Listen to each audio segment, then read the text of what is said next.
सभी का स्वागत है the Prem sir YouTube channel पे। आज मैं आपके लिए सब्जेक्ट कोड BHD 143 लेकर के आई हूँ, जिसका टाइटल है प्रेमचंद्र। दोस्तों, यह वीडियो आपके लिए बहुत ही इम्पोर्टेंट होने वाला है, क्योंकि इसमें प्रेम सर के द्वारा सिलेक्ट 5 इयर्स के PYQ के most important questions and answers लिए गए हैं। अगर आप इन सभी क्वेश्चंस की सही प्रिपरेशन करके जाओगे तो मैं श्योर हूँ कि आप 100 में से 100 क्वेश्चंस लिख करके आएंगे। यह वीडियो इग्नो एग्ज़ाम जो कि जून और दिसंबर 2026 में होने वाले हैं, उसके लिए खास करके बनाया गया है। तो दोस्तों, हम लोग क्वेश्चन एंड आंसर्स को समझने का कोशिश करते हैं।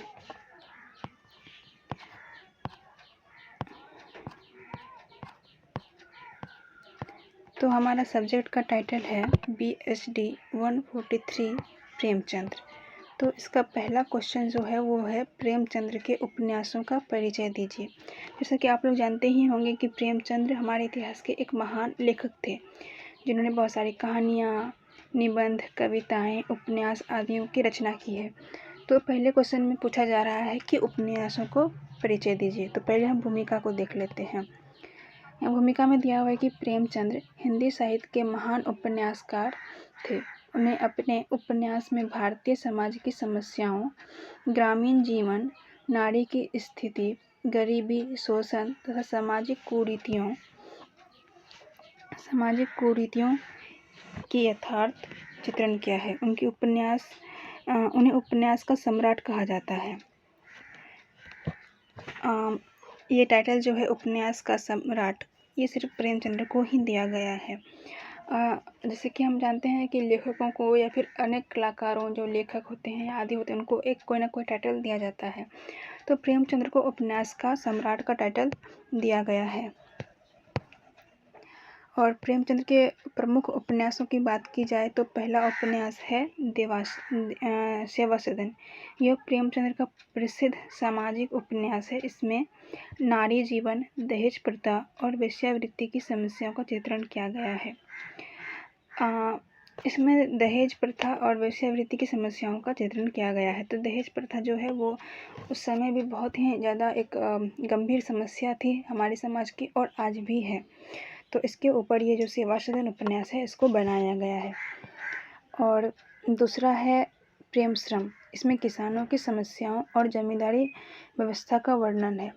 सामाजिक न्याय की भावना व्यक्त की गई है। तो प्रेमाश्रम जो उपन्यास है प्रेमचंद्र जी का, इसमें किसानों की समस्याओं और जमींदारी व्यवस्था का वर्णन है।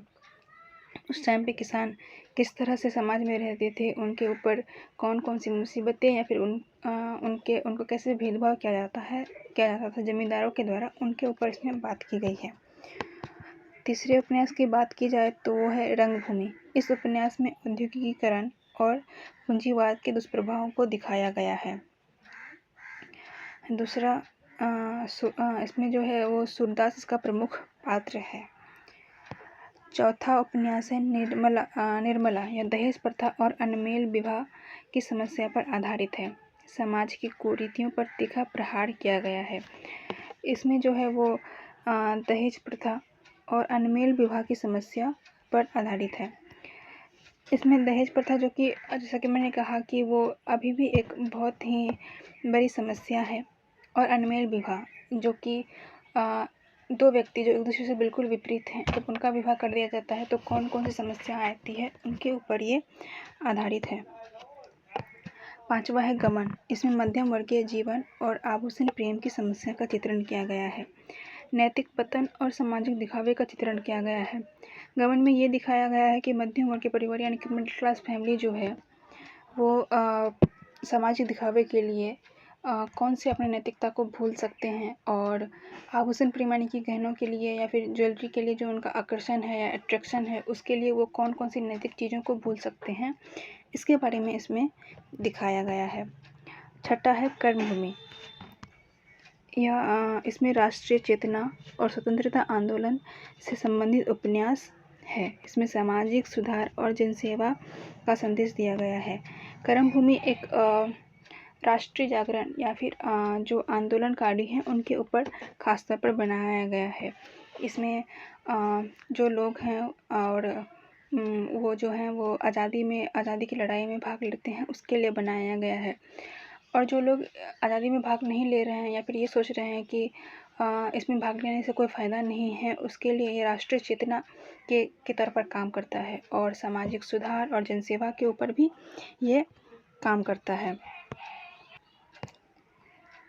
7वां है गोदान।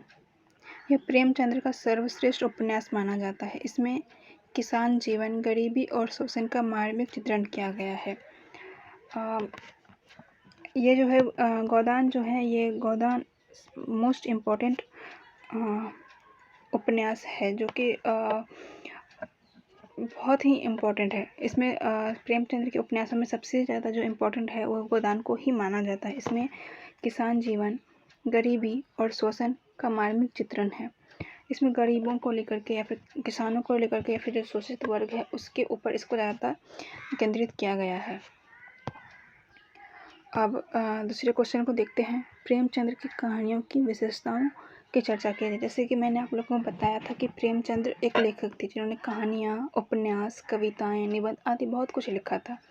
तो ऊपर हम लोगों ने उपन्यासों के ऊपर चर्चा किया। अब यहाँ पर दूसरे क्वेश्चन में दिया गया है कि कहानियों की चर्चा कीजिए। तो चलिए देखते हैं कि यहाँ पर क्या दिया गया है। पहला है भूमिका। प्रेमचंद्र हिंदी कहानी साहित्य के महान कथाकार हैं। उन्हें अपनी कहानियों के माध्यम से समाज की वास्तविक समस्याओं और मानवीय संवेदनाओं की अभिव्यक्ति दी है। प्रेमचंद्र जो है हिंदी साहित्य के महान कथाकार हैं। उन्हें अपनी कहानियों के माध्यम से समाज की वास्तविक समस्याओं और मानवीय संवेदनाओं को अभिव्यक्ति दी है। प्रेमचंद जो थे वे समाज में हो रहा है तत्कालिक तौर पर, उसके ऊपर उन्होंने ध्यान को केंद्रित किया गया। उनकी कहानियाँ जो है वो काल्पनिक के बजाय वास्तविक हुआ करती थी और वास्तविक समस्याओं के ऊपर वही जो कहानियाँ लिखती थी। वहीं प्रेमचंद की कहानियों की विशेषताओं की बात करते हैं तो पहला है यथार्थवाद। उनकी कहानियाँ जीवन की वास्तविक घटनाओं पर आधारित होती थी। जैसा कि मैंने कहा, उनकी कहानियाँ जीवन की वास्तविक घटनाओं पर आधारित होती थी। उनकी कहानियाँ काल्पनिक के बजाय वास्तविक होती थी।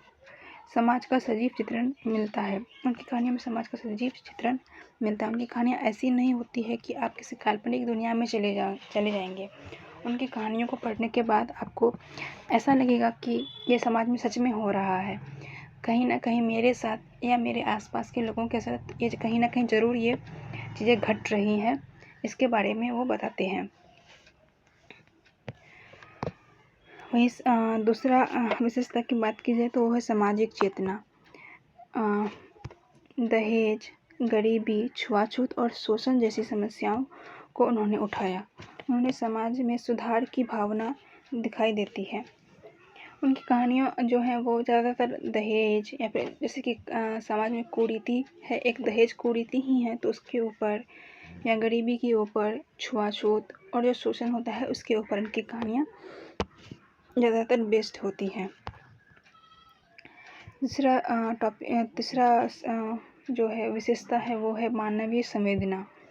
गरीब, किसान और शोषित वर्ग के प्रति गहरी सहानुभूति मिलती है।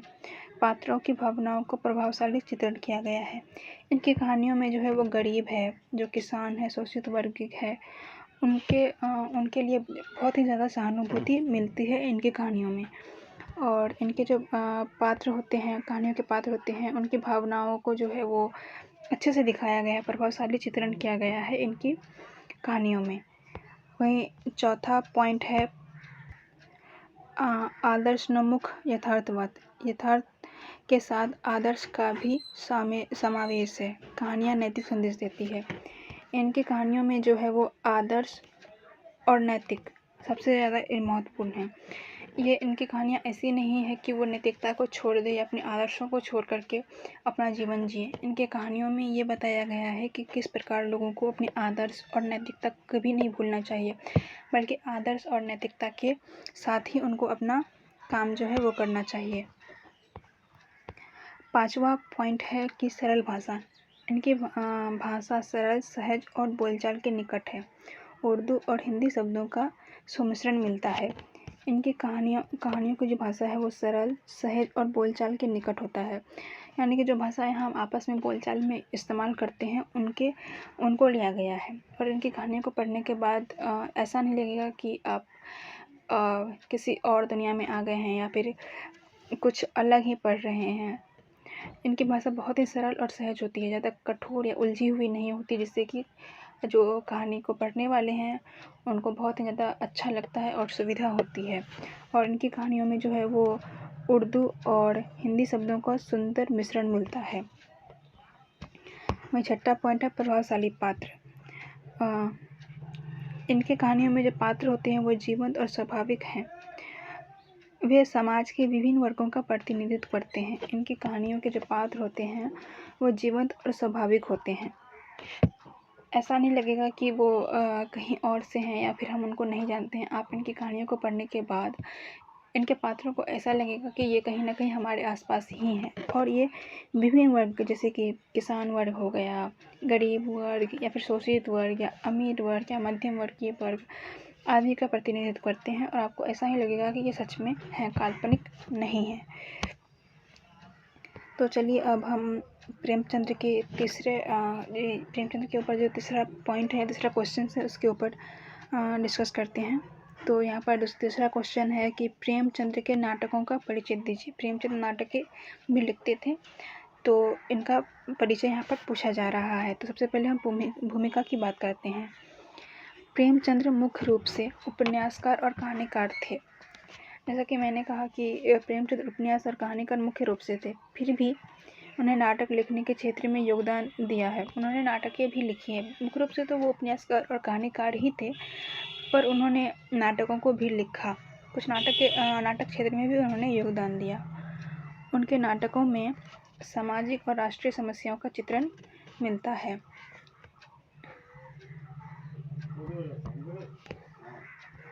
तो प्रमुख नाटकों के प्रमुख पॉइंट की बात की जाए तो प्रमुख नाटक या फिर उनके पॉइंटों की बात की जाए तो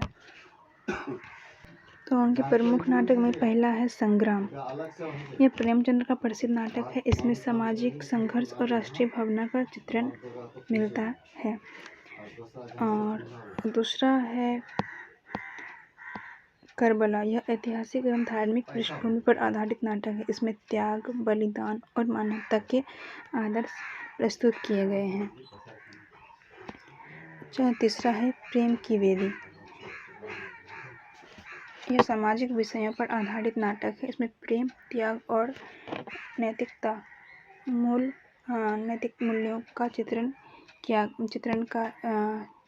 चित्रण है।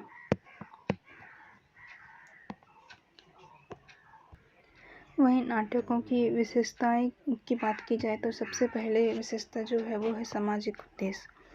समाज सुधार की भावना प्रमुख है। कुरीतियों पर प्रहार किया गया है। इनके जो नाटक है उनमें समाज सुधार की भावना प्रमुख होती है, जो कि कुरीतियों पर प्रहार करती है। दूसरा पॉइंट है आदर्शवाद। पात्रों के माध्यम से उच्च आदर्श प्रस्तुत किए गए हैं। जैसे कि मैंने आप लोगों को कहा था कि इनकी कहानियों या फिर कविताओं में आदर्शों को ज़्यादा महत्वपूर्ण होते हैं। आदर्श और नैतिक इन चीज़ों को ज़्यादा मानते थे। तो इनकी हर कहानी, कविता या फिर नाटक जो भी हो उसमें आदर्श को ज़्यादा इम्पोर्टेंस दिया गया है। इनके पात्रों जो के माध्यम से जो है उच्च आदर्श को प्रस्तुत किया गया है। तीसरे पॉइंट की बात की जाए तो सरल भाषा। इनकी कहानी हो या उपन्यास हो, उनमें सरल और सहज भाषा का इस्तेमाल किया जाता है, जो कि हमारे ऊपर या फिर जो भी पढ़ने वाले होते हैं उनके ऊपर प्रभावशाली होते हैं। वहीं चौथा पॉइंट है राष्ट्रीय भावना। इन्होंने राष्ट्रीय भावनाओं के ऊपर भी बहुत ही योगदान दिया है, ताकि देशभक्ति और मानवता का संदेश मिले लोगों को, और उनके लिए और जो है वो देश के लिए काम करे, समाज को सुधारने के लिए काम करे। नंबर चौथा क्वेश्चन दिया है कि प्रेमचंद्र का जीवन परिचय दीजिए। प्रेमचंद्र कौन थे, उनका जीवन कैसा था, उनके बारे में यहाँ पर चौथे क्वेश्चन में पूछा जा रहा है। तो यहाँ पर पहले भूमिका की बात करते हैं। प्रेमचंद्र हिंदी और उर्दू साहित्य के महान लेखक थे। उन्हें साहित्य के माध्यम से भारतीय समाज की समस्याओं को उजागर किया और जनसाधारण के जीवन को अपनी रचनाओं का विषय बनाया। तो भूमिका में जो है वो प्रेमचंद ने दो भाषाओं जैसे कि हिंदी और उर्दू भाषा को लिया और इसी के ऊपर साहित्य लिखे और ये एक महान लेखक थे। उन्हें साहित्य के माध्यम से भारतीय समाज की समस्याओं को उजागर किया और जनसाधारण के जीवन को अपनी रचनाओं का विषय बनाया। इनके जीवन परिचय की बात की जाए तो प्रेमचंद का जन्म 31 जुलाई 1880 को वाराणसी के निकट लाहमी गांव में हुआ। उसका वास्तविक नाम धनपत राय श्रीवास्तव था। वहीं उनकी अगर शिक्षा की बात की जाए तो उन्होंने अपनी प्रारंभिक शिक्षा उन्होंने अपनी वास्तविक शिक्षा जो है वो वाराणसी में प्राप्त की। आर्थिक कठिनाई के बावजूद उन्हें अध्ययन जारी रखा। और तीसरा पॉइंट है साहित्यिक जीवन। आरंभ में उन्होंने उर्दू में लेखन किया, बाद में हिंदी साहित्य में महत्वपूर्ण योगदान दिया। तो उनकी जो प्रारंभिक लेखन है वो उर्दू है। उन्होंने पहले उर्दू में ही अपना जो लिखना है वो शुरू किया। उसके बाद उन्होंने हिंदी साहित्य में महत्वपूर्ण योगदान दिया। उन्होंने उपन्यास, कहानी, नाटक, निबंध आदि लिखे। और उनकी प्रमुख रचनाओं की बात की जाए तो गोदान, गमन, निर्मला, सेवा सदन, कर्मभूमि आदि है।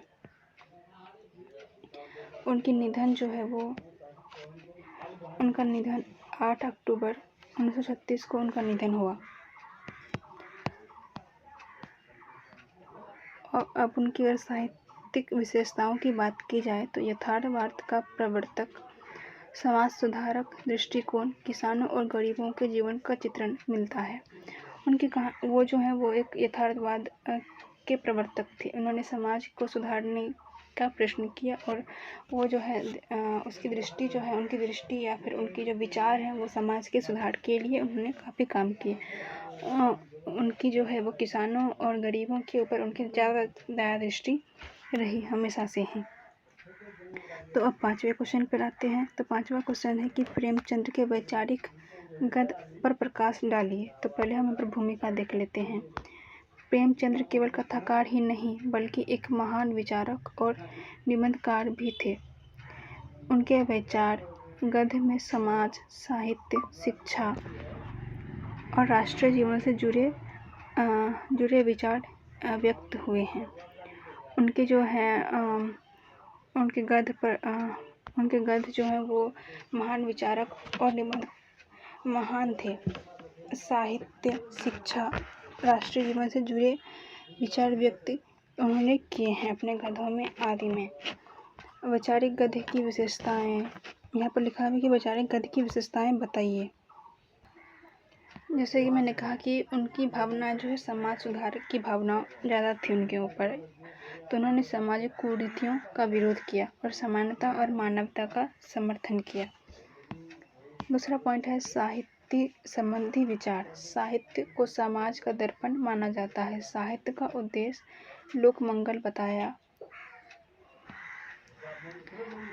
उनके जो हैं वो साहित्य संबंधी विचार जो हैं वो साहित्य के समाज का दर्पण मानते हैं। उनका मानना है कि जो साहित्य होते हैं वे समाज का दर्पण होते हैं। जैसे समाज होता है वैसे ही साहित्य होते हैं। और साहित्य का उद्देश्य जो है वो हमेशा से लोक मंगल यानी कि लोगों के मंगल के लिए और लोगों के कल्याण के लिए होना चाहिए। तीसरा है राष्ट्रीय चेतना। स्वतंत्रता, स्वदेशी और राष्ट्रीय एकता का समर्थन किया। देशभक्ति की भावना व्यक्त की। उनके उपन्यासों में देशभक्ति की भावना को आप देख सकते हैं कि उनके उपन्यास या उनकी कहानियाँ जो हैं बहुत सारी ऐसी कहानियाँ हैं जिसमें देशभक्ति, राष्ट्र एकता, स्वतंत्रता, स्वदेशी आदि के ऊपर इन्होंने काम किया। चौथा पॉइंट है मानवता। सभी मनुष्यों की समानता पर बल दिया शोषित वर्ग के प्रति सहानुभूति दिखाई।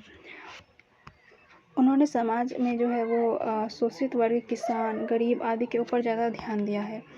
उन्होंने मनुष्य को समानता पर बल दिया और सबके प्रति जो है वो सहानुभूति दिखाई है। और 5वां पॉइंट है सरल एवं प्रभावी भाषा। उनके हर उपन्यास में या फिर हर कहानी में या निबंध में आदि में जो है वो सरल भाषा या प्रभावी भाषा का वो जो है इस्तेमाल किया गया है। उनकी भाषा स्पष्ट, तर्कपूर्ण और प्रभावशाली है और विचारों का सहज रूप में प्रस्तुत किया गया है। उनके जो शब्द हैं वो तो सरल हैं और उनके जो विचार हैं वो प्रभावशाली हैं। जब उनकी आप निबंध या कविताएं या कहानियाँ पढ़ेंगे तो उनमें जो है वो सरल भाषा होते हुए भी एक प्रभावशाली ढंग से वे जो हैं आपके ऊपर छाप छोड़ते हैं और वो प्रभावशाली होते हैं। और उनके प्रमुख वैचारिक निबंध की बात की जाए तो वो जो है साहित्य का उद्देश्य है। महाजनी सभ्यता, जीवन में साहित्य का स्थान आदि है।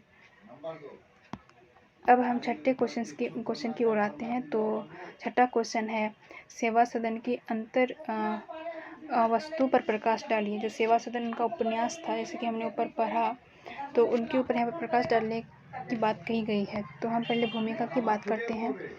तो सेवा सदन प्रेमचंद का प्रसिद्ध सामाजिक उपन्यास है। इसका मूल विषय नारी जीवन, दहेज प्रथा, अनमेल विवाह तथा वेश्यावृत्ति की समस्या है। यह उपन्यास तत्कालीन समाज की कुरीतियों यथार्थ चित्रण प्रस्तुत करती है। जैसे कि समाज में की कई कुरीतियाँ, जैसे कि उस टाइम पे नारी जीवन कैसा हुआ करता था, दहेज प्रथा, अनमेल विवाह, वेश्यावृत्ति आदि समस्याओं को जो है यहाँ पर उजागर किया गया है। जो उपन्यास तत्कालिक समाज की जो कुरीतियाँ हुआ करती थी उसका यथार्थ चित्रण करता है। और सेवा सदन की अंतर वस्तु की बात की जाए तो दहेज प्रथा की समस्या। उपन्यास में दहेज प्रथा के दुष्परिणामों को दिखाया गया है। दहेज के कारण सुमन का विवाह उसकी इच्छा के विरुद्ध एक वृद्ध व्यक्ति से कर दिया जाता है। तो जैसा कि हम यहाँ पर देख सकते हैं कि उपन्यास में दहेज प्रथा का दहेज के कारण, जैसे कि उसके इस उपन्यास में सेवा सदन में एक पात्र हुआ करती है सुमन नाम की, जिसको दहेज के कारण जो है उनको अच्छा दहेज नहीं दे पाते, या फिर वो सुमन जो है वो गरीब लड़की रहती है तो दहेज नहीं दे पाती है, इसलिए उसकी इच्छा के विरुद्ध उसका विवाह जो है एक वृद्ध व्यक्ति से कर दिया जाता है, जो कि एक अनमेल विवाह की कैटेगरी में आता है और बाद में चल के जो है वो वैवाहिक जीवन में समस्याएं उत्पन्न करता है। तो इसके ऊपर इसको दिखाया गया है। और दूसरा पॉइंट है अनमेल विवाह।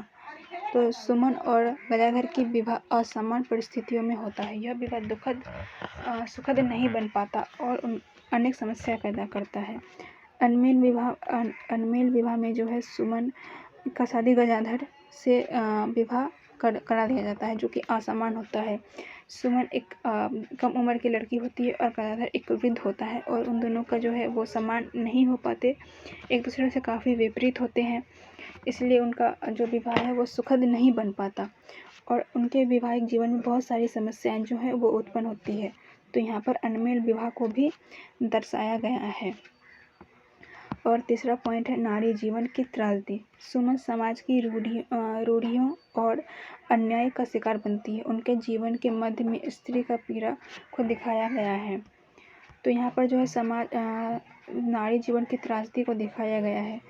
जो वहाँ पर समाज की कुरीतियाँ या रूढ़िवादिता है, उसके कारण सुमन को अन्याय का शिकार बनना पड़ता है। उनके जीवन के मध्य में जो है वो स्त्री की पीड़ा को दिखाया या दर्शाया गया है।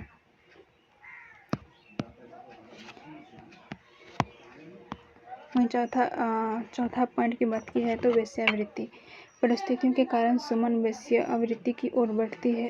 प्रेमचंद्र ने इस समस्या को सामाजिक कारणों का उजागर बताया है। प्रेमचंद्र ने कहा है कि जो सुमन है वो जो है अपनी परिस्थितियों के कारण वेश्यावृत्ति की ओर बढ़ती है। तो इसका कारण सुमन को ना बना के उन्होंने इसके समस्या को सामाजिक कारणों या समाज के कारण ही ये बताया है कि ये सुमन जो है वो वेश्या की वृत्ति की ओर इसलिए बढ़ती है क्योंकि वो समाज ने उसको ये करने पर मजबूर किया। वहीं पांचवें पॉइंट की बात की जाए तो समाज सुधार की भावना। तो उनके उपन्यासों में स्त्री शिक्षा और समाज सुधार पर बल दिया गया है।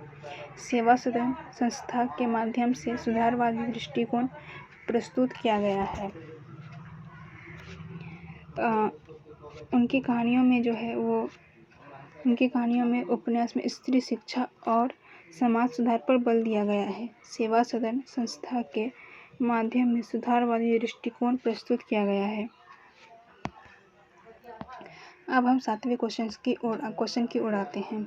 सेवा सदन उपन्यास के प्रमुख पात्रों का चारित्रिक विशेषता बताइए। तो यहाँ पर सेवा सदन जो उपन्यास है उनमें जो पात्र हैं उनके चारित्रिक विशेषता यानी कि उनके चरित्र कैसा था, उनमें क्या विशेषताएं हैं या क्या अलग है उसके बारे में यहाँ पर पूछा गया है। तो पहले हम इसकी भूमिका को देख लेते हैं।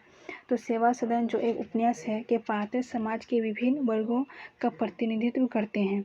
इसके माध्यम से प्रेमचंद्र ने सामाजिक समस्याओं और मानवीय भावनाओं को व्यक्त किया है। तो इसके प्रमुख पात्र की बात की जाए तो पहली पात्र जो है वो सुमन है।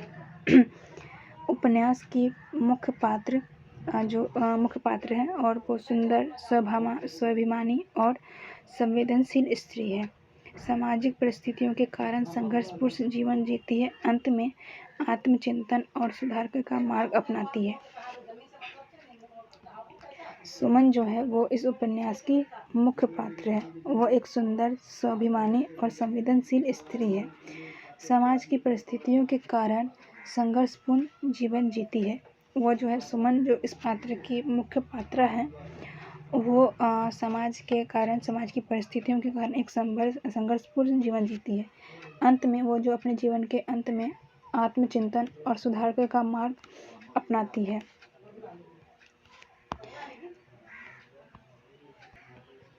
वहीं दूसरे पात्र की बात की जाए तो वो गदाधर है जो कि सुमन का पति है और संकीर्ण विचार वाला है और संदेहशील व्यक्ति है। पत्नी को समझने में असफल रहता है। तो इसमें जो गदाधर जो है वो सुमन का पति होता है और संकीर्ण विचार यानी कि छोटी सोच का और संदेहशील यानी कि शक करने वाला व्यक्ति होता है और अपनी पत्नी को समझने में, उनकी भावनाओं को समझने में असफल रहता है। वहीं तीसरा पात्र जो है वो पद्म सिंह है। वे एक उदार और समाज सुधारक व्यक्ति है और स्त्री सुधार और समाज की परिवर्तन का समर्थक है। पद्म सिंह जो है एक उदार और समाज सुधारक व्यक्ति है और स्त्री सुधार और सामाजिक परिवर्तन का समर्थन करता है। वहीं अगर चौथे पात्र की बात की जाए तो वो विट्ठल है।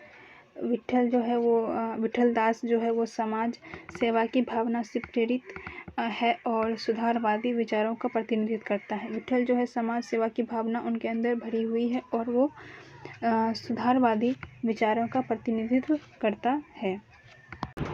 विशेषताएं बताइए। तो सेवा सदन उपन्यास के गौण चरित्रों की चारित्रिक विशेषताएं बताना है इस 8वें क्वेश्चन में। तो पहले हम भूमिका की बात करते हैं। तो भूमिका में दिया गया है सेवा सदन के गौण पात्र कथा को गति प्रदान करते हैं तथा मुख्य पात्रों के चरित्रों को उभारने में सहायता करते हैं। तो इसमें जो गौण पात्र है यानी कि जो छुपे हुए पात्र हैं इनका ज़्यादा परिचय इस कहानी में नहीं दिया गया है। तो वे पात्र जो है इस पात्र के मुख्य चरित्र और मुख्य पात्रों को जो है उभारने का कार्य करते हैं। गौण पात्रों की विशेषताएं की बात की जाए तो पहला जो पात्र है वो है सुभद्रा। सुभद्रा सहृदय और समझदार महिला है तथा सुमन के प्रति वो जो है सहानुभूति रखती है। और दूसरा पात्र है सदन। सदन युवा और भावुक पात्र है, सामाजिक परिस्थितियों से प्रभावित होता है। और चौथी जो है वो है भोली। भोली वेश्या वर्ग का प्रतिनिधित्व करती है तथा समाज की विडंबनाओं को उजागर करती है। वहीं पांचवा पॉइंट या पांचवा जो गौण पात्र है वो है अन्य सामाजिक पात्र, जो विभिन्न वर्गों और मानसिकताओं का प्रतिनिधित्व करता है, कथा को यथार्थवादी बनाते हैं। और इनके महत्व की बात की जाए तो गौण पात्र सामाजिक वातावरण का निर्माण करते हैं, मुख्य कथा को प्रभावशाली बनाते हैं। अब हम 90वें क्वेश्चन की ओर आते हैं। तो 90वां क्वेश्चन है सेवा सदन उपन्यास की मूल समस्याओं पर प्रकाश डालिए। तो इसकी जो समस्याएं हैं यानी कि सेवा सदन जो उपन्यास है उसकी मूल की समस्याएं क्या है, उसके ऊपर यहाँ पर क्वेश्चन पूछा गया है और या कहा गया है कि उस पर प्रकाश डालिए। तो पहले हम भूमिका की बात करते हैं। तो पहली भूमिका में है कि सेवा सदन एक समस्या प्रधान उपन्यास है। इसमें मुख्य रूप से नारी जीवन से जुड़ी सामाजिक समस्याओं को प्रस्तुत किया गया है। सेवा सदन जो है एक उपन्यास है जिसमें बहुत सारी समस्याओं को दिखाया गया है। इसमें नारी जीवन की जो समस्याएं हैं या फिर जो कठिनाइयां हैं उनको मुख्य रूप से प्रस्तुत किया गया है। तो उपन्यास की मूल समस्याओं की बात की जाए तो पहला है दहेज प्रथा। दहेज के कारण योग्य कन्याओं के विवाह में कठिनाइयां आती है, क्योंकि बहुत सारी लड़कियां ऐसी हैं जो गरीब परिवार से आती हैं और वो दहेज के कारण जो है उनके विवाह में कठिनाइयां होती है। सुमन का जीवन इसी समस्या से प्रभावित है। इस कहानी की जो प्रमुख पात्रा सुमन है उसका जीवन जो है इसी से प्रभावित है। और दूसरा पॉइंट है वो है अनमेल विवाह। यहाँ वृद्ध पति और युवा पत्नी का विवाह अनेक समस्याओं को जन्म देता है। वैवाहिक जीवन में असंतोष उत्पन्न होता है। इस कहानी में जो है वो सुमन और उसका पति जो है सुमन का पति वृद्ध होता है और सुमन एक युवा होती है और इन दोनों के विवाह जो है एक अनेक समस्याओं को जन्म देता है। इनके वैवाहिक जीवन में असंतोष उत्पन्न होता है। और तीसरे पॉइंट की बात की जाए तो स्त्री शोषण। स्त्रियों को समाज में समान अधिकार नहीं मिलते, उनके अनेक सामाजिक बंधनों का सामना करना पड़ता है। यहाँ पर स्त्री शोषण की बात की गई है कि स्त्रियों को समाज में कई अधिकार जो हैं वो नहीं मिलते, उन्हें सामाजिक अधिकार नहीं मिलते, उनके अनेक सामाजिक बंधनों को सामना करना पड़ता है। और चौथे पॉइंट की बात की जाए तो वो है वेश्यावृत्ति। सामाजिक और आर्थिक परिस्थितियाँ स्त्रियों को इस दिशा में धकेलती है। प्रेमचंद्र ने इसके मूल कारणों को उजागर किया है। प्रेमचंद्र का मानना है कि वेश्यावृत्ति की ओर कोई इसलिए बढ़ता है क्योंकि वो सामाजिक और आर्थिक परिस्थितियाँ जो है स्त्रियों को इस दिशा में धकेलती है। प्रेमचंद्र ने इनके मूल कारणों को उजागर किया है इस उपन्यास में। पांचवा पॉइंट है सामाजिक रूढ़ियाँ, यानी कि पुरानी परंपराएं और कुरीतियाँ समाज को प्रभावित करती है। इनका प्रेमचंद्र का मानना है कि पुरानी परंपराएं जो हैं या जो कुरीतियाँ हैं उनको बदल देना चाहिए। इन्हीं के कारण जो है वो समाज में समस्याएं उत्पन्न होती है। तो अब हम 10वें क्वेश्चन की ओर आते हैं, जो कि है पूस की रात, जो कि कहानी की संरचना शिल्प की विवेचना कीजिए। पूस की रात जो है वो प्रेमचंद्र के बहुत ही प्रसिद्ध कहानियों में से एक है और उन्हीं कहानी का जो है संरचना और शिल्प की विवेचना करने के बारे में इस क्वेश्चन में कहा गया है। तो पहले हम भूमिका की बात कर लेते हैं। तो पूस की रात प्रेमचंद्र की प्रसिद्ध कहानी है। इसमें किसान जीवन की गरीबी और संघर्ष का मार्मिक चित्रण किया गया है। कहानी का संरचना शिल्प अत्यंत सशक्त और प्रभावशाली है। तो यहाँ पर पहला पॉइंट है कि संरचना शिल्प की विशेषताएं। तो पहला पॉइंट है सरल कथानक। कहानी का कथानक सीधा और सहज है। घटनाएं स्वाभाविक रूप से आगे बढ़ती है। इसमें कहानी में जो है वो कोई उलझी हुई बातें या फिर बहुत कठिन जो आपको समझ में आए वो नहीं है। इसमें बहुत ही सीधी और सहज घटनाओं को जो है वो दिखाया गया है और स्वाभाविक रूप से ये कहानी जो है वो आगे बढ़ती है। दूसरा पॉइंट है यथार्थवादी चित्रण। किसान जीवन की वास्तविक समस्याओं का चित्रण किया गया है। गरीबी और अभाव का सजीव वर्णन है कि इसमें जो है गरीबों को बहुत सारी चीज़ों का अभाव होता है और इसमें बहुत सारी दिक्कतें आती है। उसका जो है सजीव चित्रण यानी कि जो सच में हो रहा है उसके बारे में इसमें बताया गया है। तीसरा पॉइंट है चरित्र चित्रण। हल्कू और मुन्नी के पात्र अत्यंत जीवंत हैं। उनके माध्यम से किसान वर्ग की स्थिति स्पष्ट होती है। इस कहानी में जो है वो हल्कू और मुन्नी दो मुख्य पात्र हैं और इन पात्रों के माध्यम से जो ऐसा लगता है कि ये कहानियाँ सच में है, कोई काल्पनिक नहीं है और उनके माध्यम से जो है वो किसान वर्ग की स्थिति स्पष्ट रूप से हमें दिखाई पड़ती है। चौथा पॉइंट है वातावरण निर्माण। पूस की ठंडी रात का अत्यंत प्रभावशाली चित्रण किया गया है। प्राकृतिक और परिस्थितियाँ कहानी को सजीव बनाती है। इस कहानी में पूस की रात कहानी में जो है वो पूस की जो ठंडी रात होती है उसे अत्यंत प्रभावशाली ढंग से चित्रण किया गया है। प्राकृतिक और परिस्थितियाँ कहानी को सजीव बनाती है। पांचवा पॉइंट है संवाद योजना। संवाद छोटे, स्वाभाविक और प्रभावपूर्ण है। पात्रों को मानसिक स्थिति को व्यक्त करते हैं। संवाद जो है वो छोटे होते हैं, ज़्यादा बड़े या फिर गहरे संवाद नहीं है, छोटे हैं और स्वाभाविक है और वो प्रभावशाली हैं और पात्रों की जो मानसिक स्थिति को व्यक्त करते हैं कि उनकी मानसिक स्थिति कैसी है इसके बारे में ये बताते हैं। अब हम 11वें क्वेश्चन की ओर आते हैं। यहाँ पर लिखा है कि पूस की रात कहानी के प्रतिपाद पर प्रकाश डालिए। तो पहले हम भूमिका की बात कर लेते हैं। पूस की रात प्रेमचंद्र की प्रसिद्ध यथार्थवादी कहानी है। इसमें जो है भारतीय किसान का जीवन, उसकी गरीबी, शोषण और संघर्ष का अत्यंत मार्मिक चित्रण किया गया है। तो कहानी का प्रतिपाद की बात की जाए तो किसान जीवन की दयनीय स्थिति। कहानी का मुख्य विषय किसान की गरीबी है।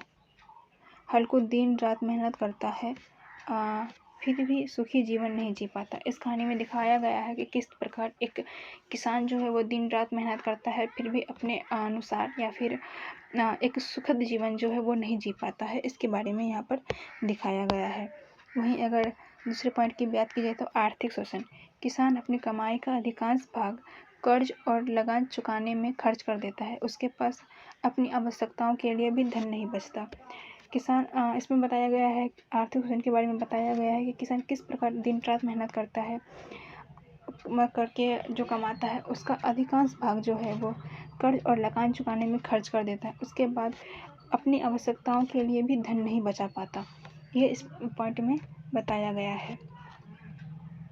वहीं अगर तीसरे पॉइंट की बात की जाए तो प्रकृति के संघर्ष के बारे में यहाँ पर बताया गया है। पूस की कड़ाके की ठंड किसान के जीवन में कठिनाइयों को दर्शाती है। हल्कों को ठंड से बचने के लिए पर्याप्त साधन नहीं मिलते। एक किसान का जीवन इतना बुरा होता है कि पूस की जो कड़ाके की ठंड है उसमें जो उसके लिए पर्याप्त साधन भी नहीं है कि वो अपने ठंड को दूर कर सके उसके लिए। और चौथा पॉइंट है मानवीय व्यवस्था। गरीबी मनुष्य को असहाय बना देती है। हल्कू अपनी फसल की रक्षा भी नहीं कर पाता। इस कहानी में दिखाया गया है कि किस प्रकार मानवीय व्यवस्था होती है, गरीब मनुष्य को असहाय बना देती है। हल्कू अपनी फसल जो कि उसके लिए वो दिन रात मेहनत करता है और वही उसकी पूंजी है, तो उसकी भी रक्षा वो नहीं कर पाता। इस पॉइंट में ये बताया गया है। पांचवा पॉइंट है यथार्थवाद। कहानी में ग्रामीण जीवन का वास्तविक चित्रण प्रस्तुत किया गया है। प्रेमचंद्र ने किसान की पीड़ा को संवेदनशीलता के साथ व्यक्त किया। इस पॉइंट में ये बताया गया है कि यथार्थवाद कहानी में ग्रामीण जीवन के वास्तविक चित्रण प्रस्तुत किया गया है, यानी कि गांव में के लोग कैसे रहते हैं, उनकी क्या क्या समस्याएं हैं, इसको दिखाया गया है। प्रेमचंद्र ने किसान की पीड़ा को संवेदनशीलता के साथ व्यक्त किया है। अब हम 12वें क्वेश्चन की ओर आते हैं। तो यहाँ पर 12वां क्वेश्चन है कि शतरंज के खिलाड़ी कहानी की कथा वस्तु की विश्लेषण कीजिए। तो यहाँ पर पहले भूमिका की बात करते हैं। तो शतरंज के खिलाड़ी प्रेमचंद की प्रसिद्ध ऐतिहासिक कहानी है। इसमें अवध के नवाब वाजिद अली शाह के शासन की सामाजिक और राजनीतिक परिस्थितियों का चित्रण किया गया है। तो यहाँ पर पहले हम कथा वस्तु की बात कर लेते हैं। तो मुख्य पात्र जो है वो है, इस कहानी का प्रमुख पात्र मिर्जा सज्जाद अली और मीर रोशन अली कहानी के प्रमुख पात्र हैं। दोनों शतरंज लेखन के अत्यधिक शौकीन हैं। इस कहानी के मुख्य पात्र जो है वो मिर्जा सज्जाद और अली मीर रोशन अली हैं और कहानी के प्रमुख पात्र हैं। दोनों शतरंज खेलने के अत्यधिक शौकीन हैं। दूसरा पॉइंट है शतरंज के जुनून। दोनों मित्र हैं, मतलब यहाँ पर दिखाया गया है कि मिर्जा सज्जाद अली और मीर रोशन अली जो है वो शतरंज खेलने के अत्यधिक शौकीन हैं और दोनों जो हैं मित्र हैं। दोनों मित्र जो है दिन रात शतरंज खेलने में लगे रहते हैं। वे परिवार और सामाजिक दायित्वों की उपेक्षा करते हैं। ये जो है सामाजिक दायित्व जो कि उनके लिए बने हुए हैं, उनको ये नहीं मानते, उनकी उपेक्षा करते हैं शतरंज के लिए। और तीसरे पॉइंट की बात की जाए तो तीसरा पॉइंट है राजनीतिक परिस्थिति। अंग्रेज अवध पर अधिकार करने की तैयारी कर रहे हैं। देश की गंभीर स्थिति से दोनों पूरी तरह से अनजान है। उस टाइम पे जो है वो अंग्रेज़ों का, हमारे देश में अंग्रेज़ों का शासन हुआ करता था। पर ये दोनों जो है वो ये दोनों के देश में जो गंभीर परिस्थिति है उसको ये दोनों अनजान हैं। इन दोनों को कोई फ़र्क नहीं पड़ता कि देश में क्या हो रहा है, नहीं हो रहा है। इनके ऊपर शतरंज का जुनून सवार है, इसमें दिखाया गया है। और चौथा पॉइंट है संघर्ष। खेल के दौरान दोनों में विवाद हो जाता है, मित्रता शत्रुता में बदल जाती है। ये दोनों अच्छे दोस्त होते हैं पर खेल के दौरान जो है दोनों में संघर्ष होने लगता है और दोनों मित्र शत्रु बन जाते हैं। इस बात को भी इसमें दिखाया गया है। व्यंग्यात्मक अंत में दोनों फिर शतरंज खेलने लगते हैं और उनकी मानसिकता और सामाजिक उदासीनता स्पष्ट होती है। इस कहानी के अंत में ये दिखाया गया है कि दोनों जो है वो सामाजिक और मानसिक रूप से उदासीन हैं और वो दोनों फिर से इसी उदासीन अवस्था में फिर से शतरंज खेलना शुरू कर देते हैं। यहाँ पर 13वां क्वेश्चन है कि शतरंज के खिलाड़ी कहानी की परिवेशगत विशेषताओं का वर्णन कीजिए।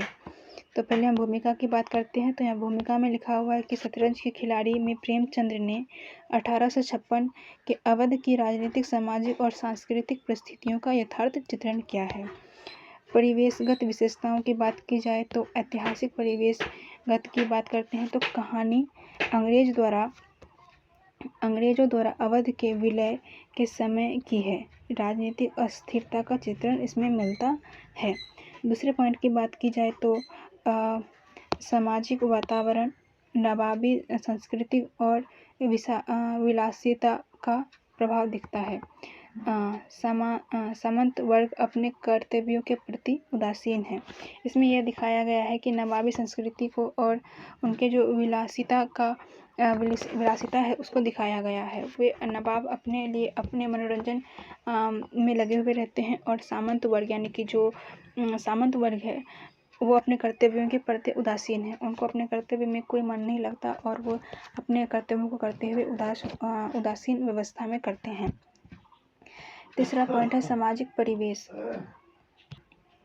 उच्च वर्ग के लोगों का आलसी और विलासी जीवन दिखाया गया है। जनता की समस्याओं की उपेक्षा की गई है। इसमें यह दिखाया गया है कि किस प्रकार उच्च वर्ग के लोग जो हैं वो आलसी हैं और विलासी जीवन जीते हैं और जनता की समस्याओं की उपेक्षा की जाती है, ये इसमें दिखाया गया है। और चौथे पॉइंट की बात की जाए तो सांस्कृतिक परिवेश। संगीत, नृत्य और मनोरंजन का प्रचलन था। नवाबी संस्कृति का सुंदर चित्रण मिलता है। इसमें जो है ये दिखाया गया है कि उस टाइम पे किस प्रकार संगीत, नृत्य और मनोरंजन का प्रचलन था।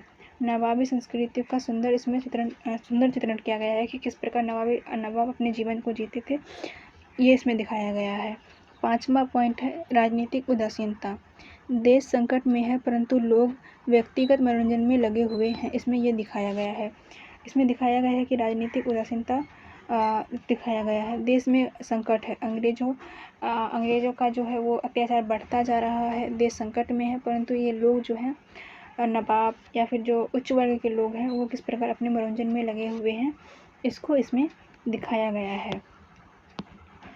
अब 14 नंबर क्वेश्चन पर आते हैं कि शतरंज के खिलाड़ी के मुख्य पात्रों का चरित्रगत विशेषताओं की विवेचना कीजिए। तो यहाँ पर चरित्रगत विशेषताओं की विवेचना करने के बारे में यहाँ पर बताया गया है। तो पहले भूमिका की बात कर लेते हैं। शतरंज के खिलाड़ी के मुख्य पात्र मिर्जा सज्जाद अली और मीर रोशन अली है। उनके माध्यम से प्रेमचंद्र ने सामंती वर्ग की मानसिकता का चित्रण किया है। इसके प्रमुख पात्र जो हैं वो मीर सज्जाद अली और मीर रोशन अली हैं। इसके माध्यम से प्रेमचंद्र ने सामंती वर्ग की मानसिकता का चित्रण किया है। मीर सज्जाद अली, तो पहले मीर सज्जाद अली की बात करते हैं। तो मीर सज्जाद अली जो है वो शतरंज प्रेमी है। शतरंज उनके जीवन का सबसे महत्वपूर्ण कार्य है। वे हर समय शतरंज में डूबे रहते हैं। वे जो है महत्वपूर्ण कार्य है और वे हर समय जो है वो खेल में ही डूबे रहते हैं। दूसरा पॉइंट है कि जिम्मेदारियों से विमुख होना। उनके ऊपर कई सारी परिवार और समाज के प्रति उदासीन है और राष्ट्रीय परिस्थितियों की चिंता नहीं करते। ये जो है वो परिवार और समाज के प्रति जो है उदासीन है। उन्हें बिल्कुल भी समाज और परिवार की कोई भी चिंता नहीं है और उसके लिए ये उदासीन है कि उन्हें इनको निभाना ना पड़े, इनके लिए वे उदासीन रहते हैं और राष्ट्रीय परिस्थितियों का चिंता बिल्कुल भी नहीं करते हैं कि देश जो है वो किस प्रकार अंग्रेज़ों का गुलाम होता जा रहा है, अंग्रेज़ों का अत्याचार बढ़ता जा रहा है, उसके लिए बिल्कुल भी चिंतित नहीं है। वहीं तीसरा पॉइंट की बात की जाए तो वो स्वाभिमान है, स्वाभिमानी हैं, अपने सम्मान के महत्व देते हैं और खेल में हार जीत को गंभीरता से लेते हैं। ये जो है खेल में जो है वो अपने सम्मान को महत्व देते हैं। खेल में हार जीत को गंभीरता से लेते हैं। ये नहीं मानते कि ये बस खेल है और हार जीत लगा रहता है, ये इस चीज़ को नहीं मानते हैं, बल्कि हार जीत को गंभीरता से ये लेते हैं। अब मीर रोशन अली की बात की जाए तो मीर रोशन अली जो हैं वो विलासी प्रवृत्ति के हैं और आराम और मनोरंजन को अधिक महत्व देते हैं और मित्रवत स्वभाव। मिर्जा को घनिष्ठ मित्र है। दोनों की रुचियां समान हैं और राजनीतिक चेतना का अभाव है। इनमें जो है क्या बोलते हैं उसको, मीर रोशन अली में जो है वो राजनीतिक चेतना का अभाव है। देश की समस्याओं से पूरी तरह अनजान रहते हैं। ये लोग जो हैं वो अपने खेल में इतने बिजी रहते हैं कि देश में जो क्या समस्याएं हैं इनसे बिल्कुल अनजान ये रहते हैं। अब हम 15वें क्वेश्चन की ओर आते हैं। पंच परमेश्वर कहानी की कथा वस्तु के विभिन्न सोपानों की विश्लेषण कीजिए। यहाँ पर पंच परमेश्वर कहानी जो कि प्रेमचंद की फिर से एक प्रमुख कहानियों में से एक है, उसके बारे में यहाँ पर विश्लेषण करने के बारे में यहाँ पर कहा गया है। तो पंच परमेश्वर कहानी जो है प्रेमचंद की प्रसिद्ध आदर्शवादी कहानी है। इसमें न्याय, मित्रता और कर्तव्य निष्ठा का सुंदर चित्रण किया गया है। तो इसमें कथा वस्तु की विभिन्न सोपानों को देख लेते हैं। तो पहला है मित्रता का चरण। जुम्मन शेख और अलगू चौधरी घनिष्ठ मित्र हैं। दोनों एक दूसरे पर विश्वास करते हैं। इसमें दो पात्र हैं, जुम्मन शेख और अलगू चौधरी, और ये दोनों जो हैं वो घनिष्ठ मित्र हैं। दोनों एक दूसरे पर काफ़ी विश्वास करते हैं। और दूसरे पॉइंट की बात की जाए तो विवाद की स्थिति।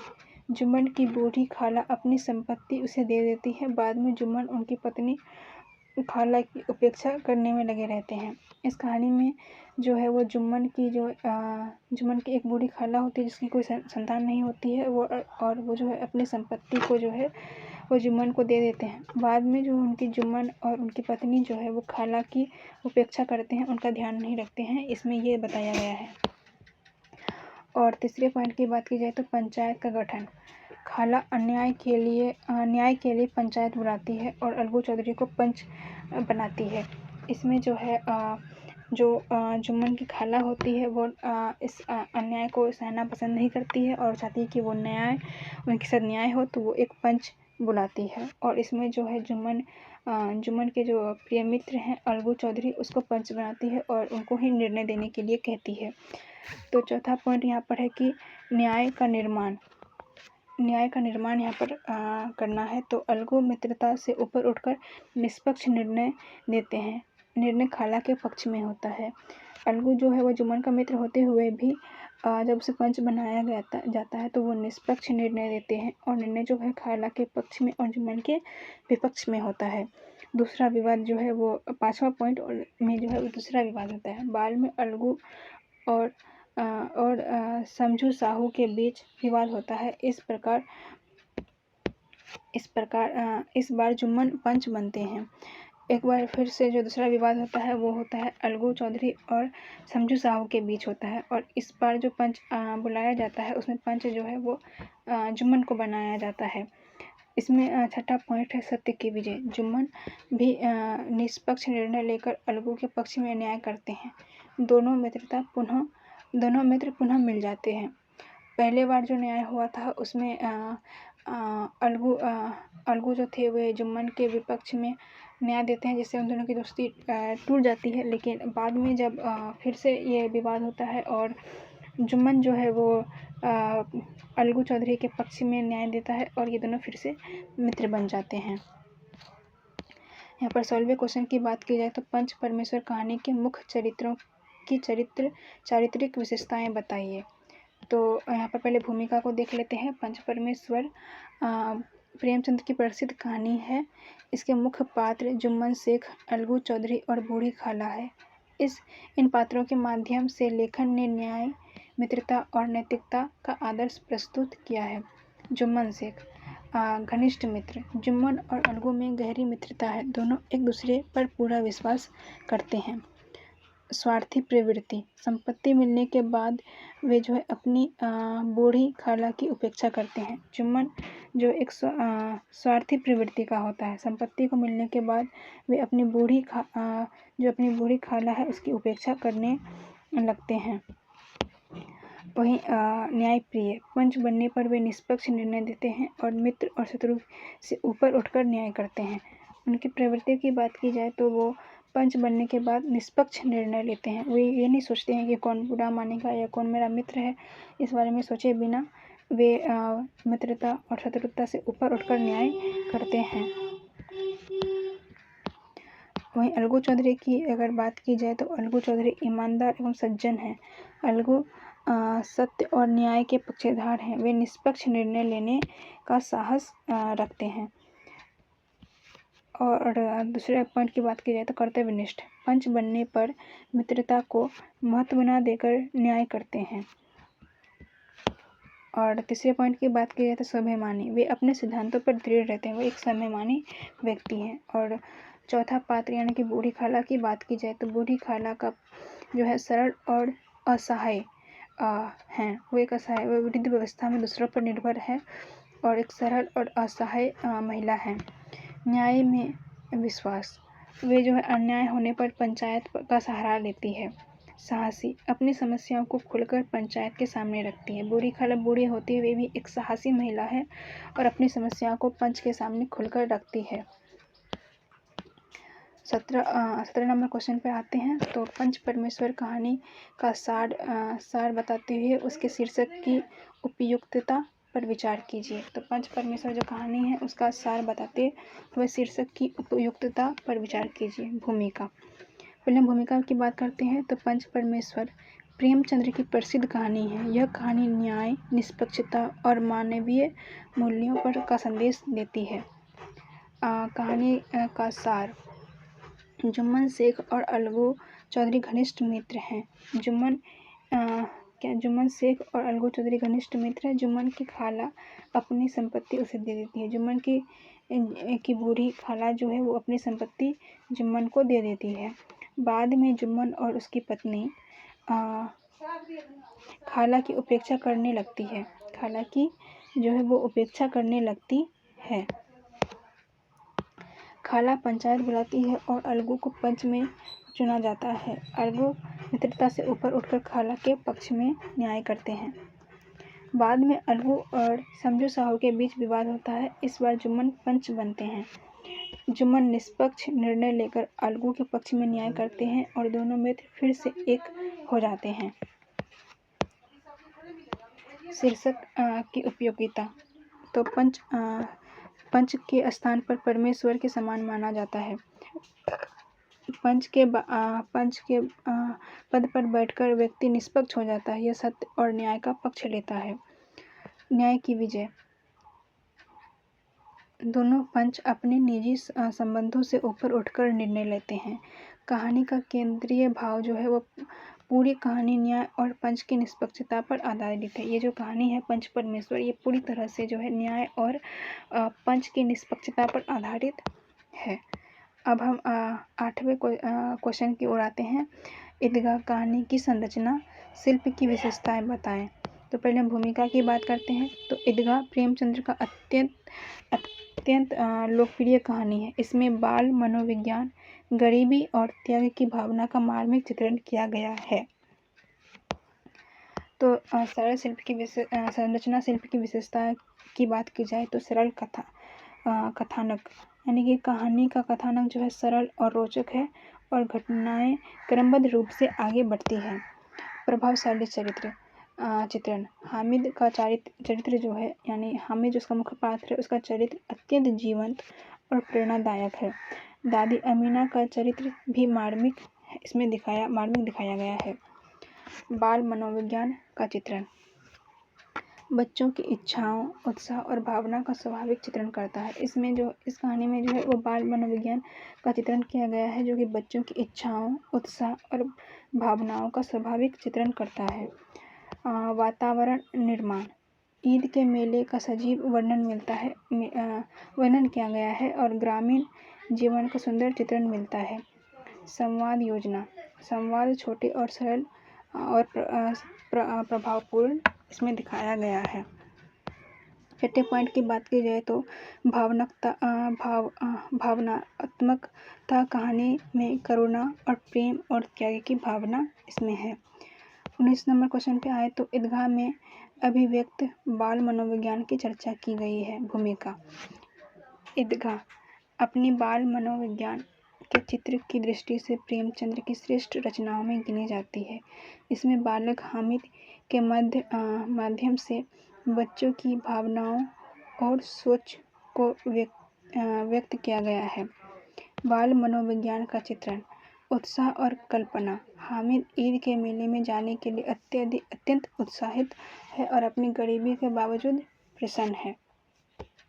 इसमें जो है हामिद ईद के मेले में जाने के लिए अत्यंत उत्साहित है और अपनी गरीबी और बावजूद प्रसन्न रहता है। आत्मविश्वासी। हामिद जो है वो आत्मविश्वासी है। केवल 3 पैसे होने पर भी वह स्वयं को कमजोर नहीं मानता। तीसरा पॉइंट है संवेदनशीलता। हामिद अपनी दादी को तकलीफों को समझता है। वह अपनी इच्छा को त्याग कर देता है। त्याग और प्रेम। खिलौना और मिठाई के बजाय चिमटा खरीदता है। उसका निर्णय दादी के प्रति प्रेम का प्रतीक है। तर्कशीलता। हामिद अपने मित्रों को चिमटा की उपयोगिता समझाता है। उसकी सोच उम्र के अधिक परिपक्व दिखाई देती है। हामिद जो है वो खिलौने के बजाय चिमटा लेता है। जब उसके मित्र उसका मजाक उड़ाते हैं तो वो चिमटा की उपयोगिताओं को समझाता है। उसकी जो सोच है वो उम्र के अधिक परिपक्व दिखाई पड़ती है। और 20 नंबर क्वेश्चन पे आए तो ईदगाह कहानी की जो भाषा की विशेषताओं और उदाहरण सहित विचार कीजिए। तो पहले हम भूमिका को देख लेते हैं। ईदगाह प्रेमचंद्र की भाषा शैली की उत्कृष्ट उदाहरण है। उसकी भाषा सरल और सहज और भावपूर्ण है।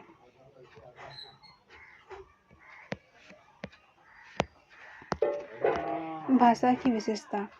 तो सरल एवं सहज भाषा। कहानी की भाषा सामान्य बोलचाल की है और इसमें हर वर्ग का पाठक आसानी से समझ सकता है। उर्दू हिंदी का मिश्रण। भाषा में हिंदी और उर्दू शब्दों का सुंदर समन्वय है। इसमें भाषा अत्यधिक स्वाभाविक बन गई है। भावनात्मकता। भाषा में करुणा, संवेदना और प्रभावशाली चित्रण है। हामिद और अमीना के प्रसंग अत्यंत मार्मिक दिखाए गए हैं। चौथा पॉइंट है कि चित्रात्मकता। ईद के मेले में सजीव चित्रण मिलता है। पाठक स्वयं को मेले का भाग महसूस करता है।